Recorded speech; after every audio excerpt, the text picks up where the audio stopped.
Okey, selamat sejahtera diucapkan kepada semua murid.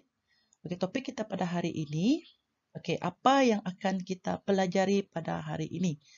Okey, pada hari ini kita akan belajar masih lagi unit 1, iaitu pendidikan kesihatan reproduktif dan sosial peers.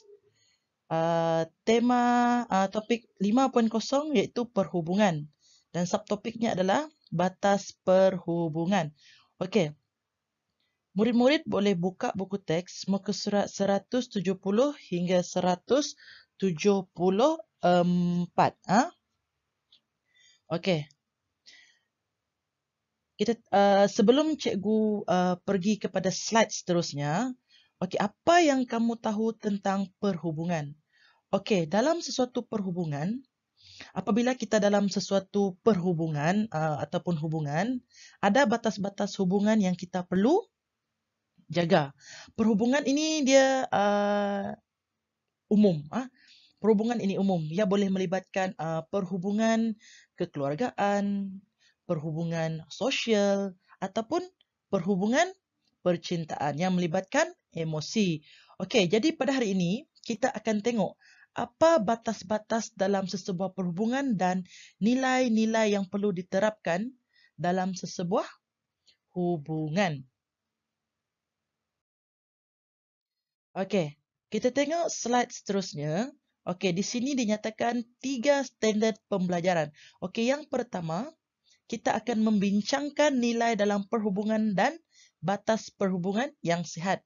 Bagaimana kita hendak menilai sesuatu hubungan itu sihat ataupun tidak. Toxic relationship. Itu yang bahasa-bahasa generasi Z yang selalu guna zaman sekarang lah.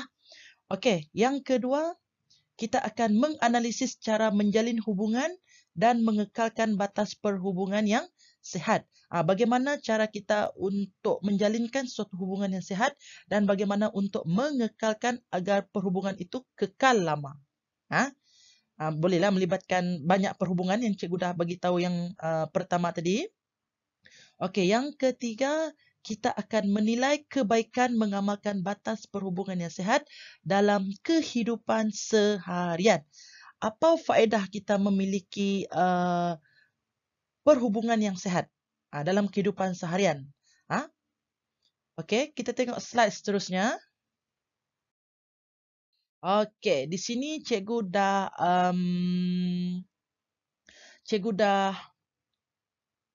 letak beberapa gambar, ada 1, 2, 3, 4, 5. 5 gambar berkaitan dengan perhubungan. Okey, kita tengok satu persatu. Kalau boleh, kamu rujuk juga buku teks muka surat 170, muka surat 172. Okey, kita tengok jenis-jenis perhubungan yang kamu alami pada peringkat remaja. Peringkat kamu sekarang lah. Apa jenis-jenis hubungan yang kamu terlibat, yang boleh melibatkan kamu lah pada zaman remaja sekarang. Okey, yang pertama kita tengok di sini adalah seorang bapa dengan seorang ibu dan anaknya. Jadi ini adalah perhubungan ibu bapa dengan anak. Okey, yang kedua kita tengok sini. Nampak baju Big brother, little sister, big sister. Okey, ini adalah melibatkan perhubungan adik-beradik. Maksudnya ini adalah perhubungan yang melibatkan kamu di peringkat remaja sekarang. Okey, yang ketiga, kita tengok gambar yang ketiga ini. Ramai sini kan? Ada atuk, ada nenek, moyang. Macam itulah moyang ini sebab ini macam dah tua sikit. Okey. Ada atuk, ada nenek lah. Sebab maksudnya ini adalah perhubungan sanak saudara yang melibatkan uncle kamu, aunty kamu, cousin kamu, moyang, atuk, nenek.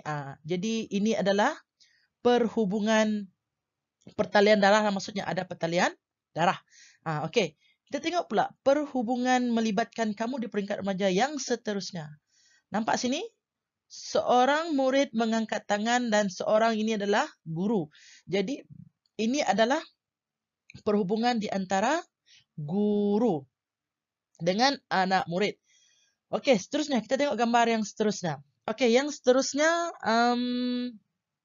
perhubungan di antara rakan karib. Rakan karib. Ini cikgu letaklah gambar three best friend di antara perempuan. Lelaki pun ada best friend. Maksudnya ini akan melibatkan kamu di peringkat remaja sekarang lah.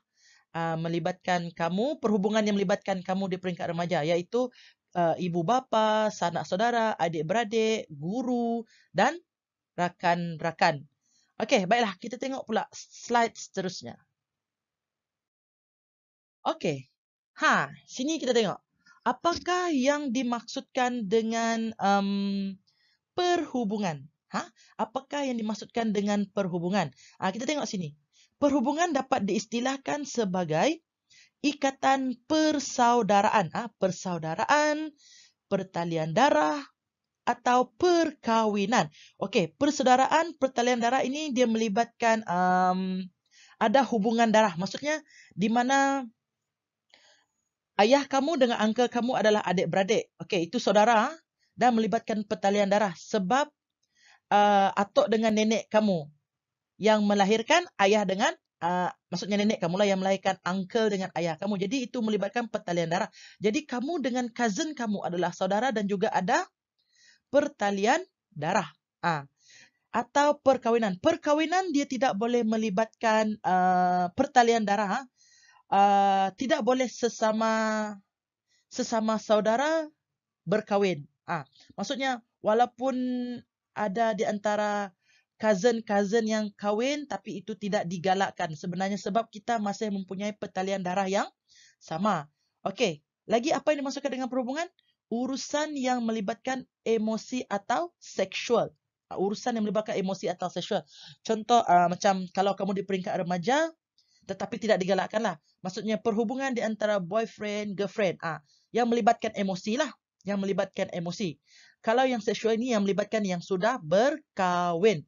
Kalau yang melibatkan emosi selalunya di kalangan remaja sekarang, yang boyfriend, girlfriend, tetapi dia tidak digalakkanlah kamu menjalinkan hubungan pada usia yang sangat muda kerana kamu masih panjang perjalanan dan masih boleh banyak yang perlu dipelajari. Okey? Itu yang dimaksudkan dengan perhubungan. Istilahnya tadi. Okey? Kita tengok slide seterusnya. Okey, persambungan perhubungan. Hubungan di sini cikgu nyatakan di sini hubungan yang sihat dan hubungan yang tidak sihat. Okey, hubungan yang sihat akan memberikan penghormatan dan kebebasan sesama individu. Maksudnya kalau kamu memiliki hubungan yang sihat, bukan cikgu maksudkan di sini antara boyfriend dengan girlfriend. Maksudnya hubungan yang sihat di dalam family, di dalam keluarga, adik-beradik, sanak saudara, dengan guru. Kamu akan mendapat penghormatan dan kebebasan sesama individu. Kamu hormat ibu bapa pun hormat juga keputusan kamu. Kamu hormat rakan kamu pun hormat kepada kamu. Kalau kamu hormat kepada cikgu pun hormat kepada kamu.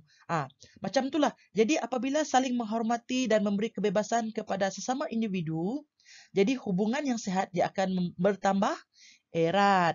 Akan menjadi hubungan juga selain bertambah erat, dia akan menjadi lebih lama. Perhubungan itu akan kekal lama lah. Berbanding dengan hubungan yang tidak sehat, iaitu toxic relationship ini. Jenis ini adalah jika dalam suatu perhubungan kamu sering dikongkong. Buat itu tak boleh, buat ini tak boleh. Contohlah kalau dalam sesebuah family, bapa kamu cakap tak payahlah buat benda yang macam melepak selalu kan. Dia maksudnya dia bukan mengongkong kamu tetapi kamu yang rasa dikongkong. Kalau kamu selalu melepak waktu sekarang adalah zaman PDPR, bila kamu selalu melepak kamu akan ketinggalan. Jadi apabila bapa kamu melarang kamu atau memberi nasihat, kamu fikir dia mengongkong. Jadi hubungan kamu akan menjadi renggang dengan bapa kamu. Taklah cakap berakhir, cakap menjadi renggang. Yang berakhir ni contoh kalau hubungan suami isteri yang boleh bercerai, tunang yang boleh putus tunang, boyfriend girlfriend yang boleh break up. Ini apabila sering dikongkong, maksudnya tak ada privacy. Apabila kamu menjalinkan sesuatu hubungan dengan seseorang, contohlah kawan baik, kawan baik. Mestilah kamu ada kawan baik, memang kawan baik kamu yang kamu tak boleh berenggang. Tapi at some point, kamu rasa kamu boleh berkawan dengan yang lain. Boleh berkawan dengan yang lain tanpa menimbulkan apa-apa isu. Kamu taklah boleh mengongkong kawan baik kamu. Mungkin dia ada kawan main hoki dia ke, kawan main PUBG dia ke, maksudnya tak sama. Mungkin minat kamu dengan best friend kamu tak sama. Jadi tak disarankan kamu mengongkong rakan kamu lah. Itu contohnya. Contoh hubungan yang tidak sehat. Baiklah. Slide seterusnya. Okey, ini adalah batas perhubungan yang sehat. Maksudnya nilai-nilai yang perlu ada dalam sesebuah perhubungan.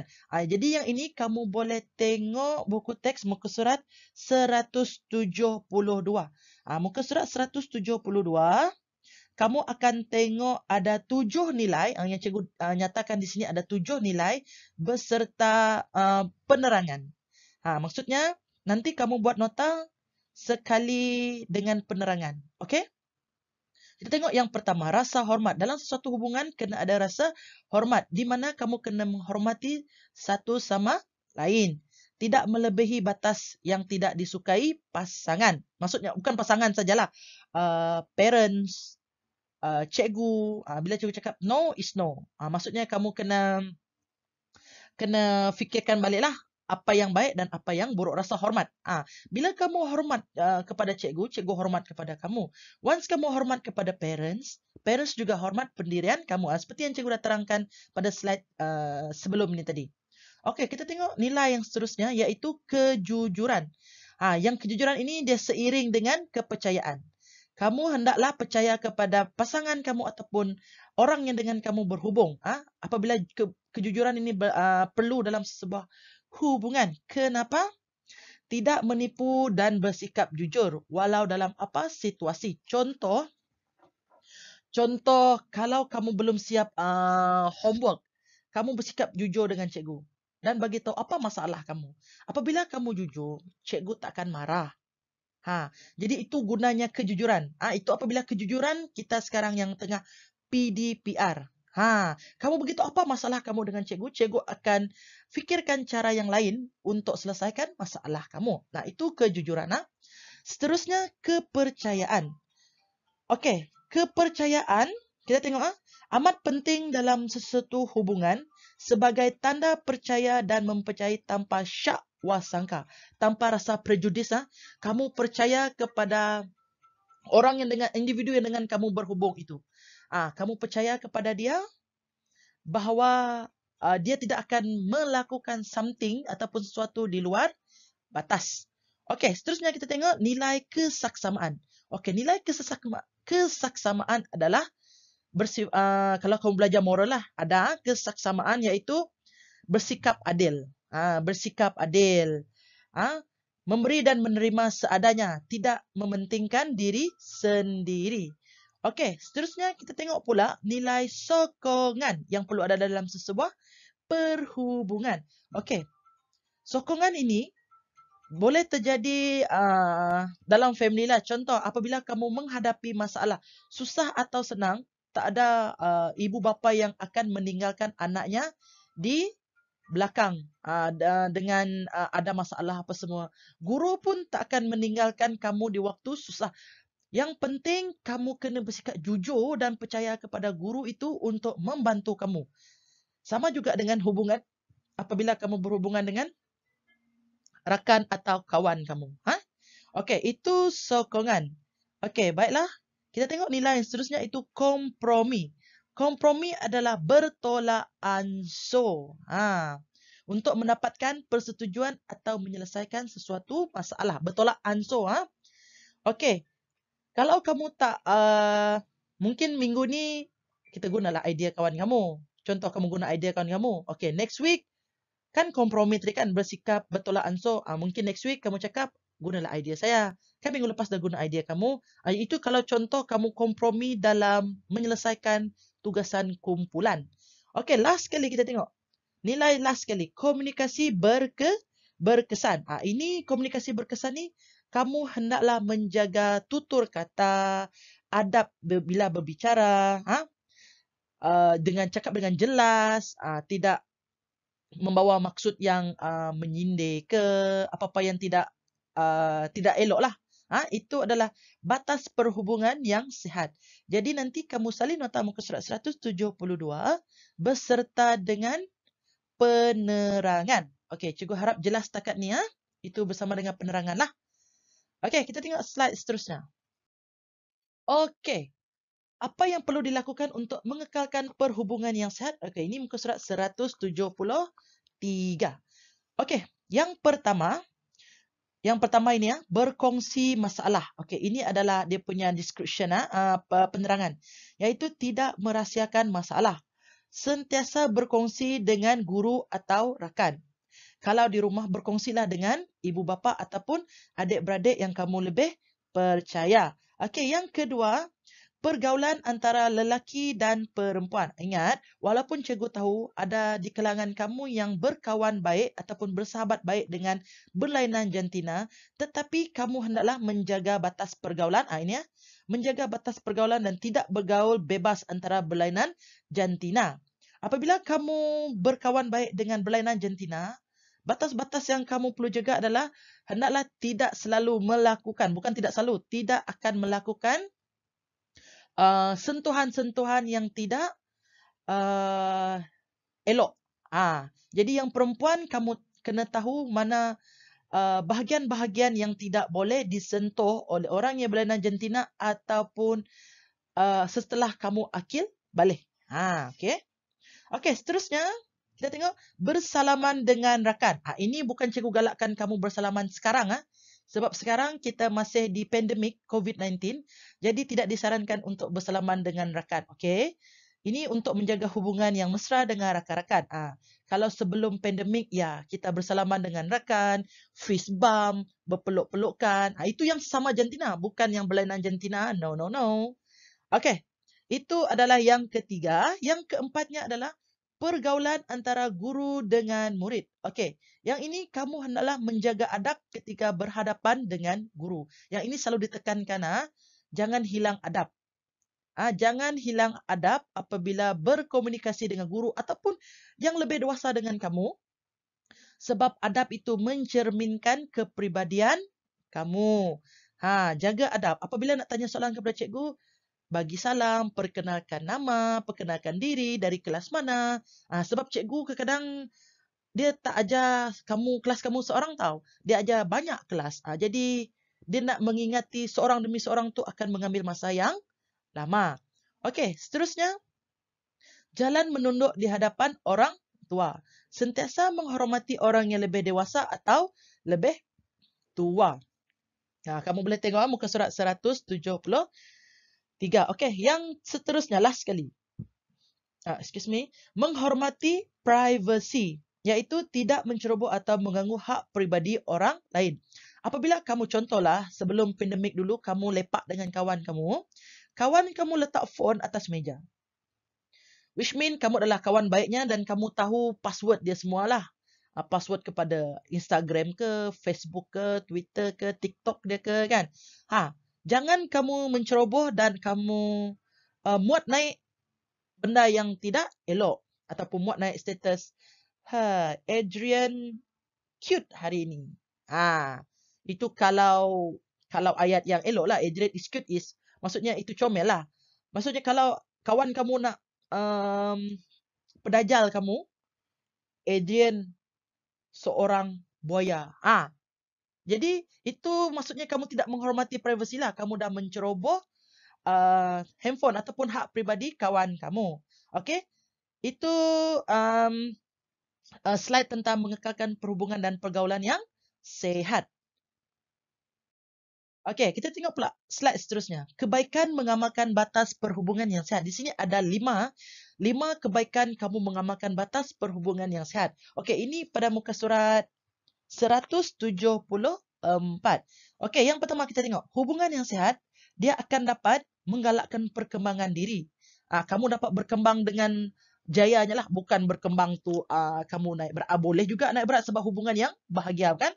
Yang kedua, mampu mencorak serta mewarnai hidup. Kamu rasa happy je bila apabila kamu terlibat dengan hubungan yang sihat. Dekat rumah, kamu menjalinkan hubungan yang sihat dengan ibu bapa kamu.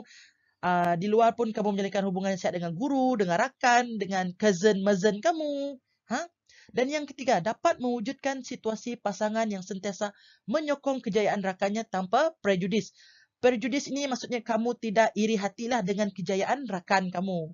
Walaupun kamu belum berjaya tapi kawan kamu dah berjaya, kamu tetap menyokong. Sentiasa dalam situasi menyokong rakan kamu, ke ahli family, ke adik-beradik, ke tak ada rasa cemburu. Yang kedua, hubungan sehat wujud waktu senang dan juga waktu sukar. Apabila hubungan yang sehat ni, senang je nak tahu. Selalunya kita bukan kamu sahajalah. Ramai yang mengalami hal yang sama. Mungkin kamu zaman remaja sekarang ni tidaklah mengalami sebab hubungan kamu masih belum banyak dan belum lama. Berbanding dengan cikgu lah. Sebab cikgu dah lama lah menjalinkan hubungan dengan rakan, dengan family, dengan apa semua kan. Apabila nak menilai suatu hubungan itu sihat atau tidak, dia ada tak kira waktu susah atau senang. Kalau dia meninggalkan kamu waktu sukar, yes, itu adalah suatu hubungan yang toksik. Apabila kamu menang sesuatu kejayaan, dapat menang duit, barulah ramai yang nak kawan dengan kamu.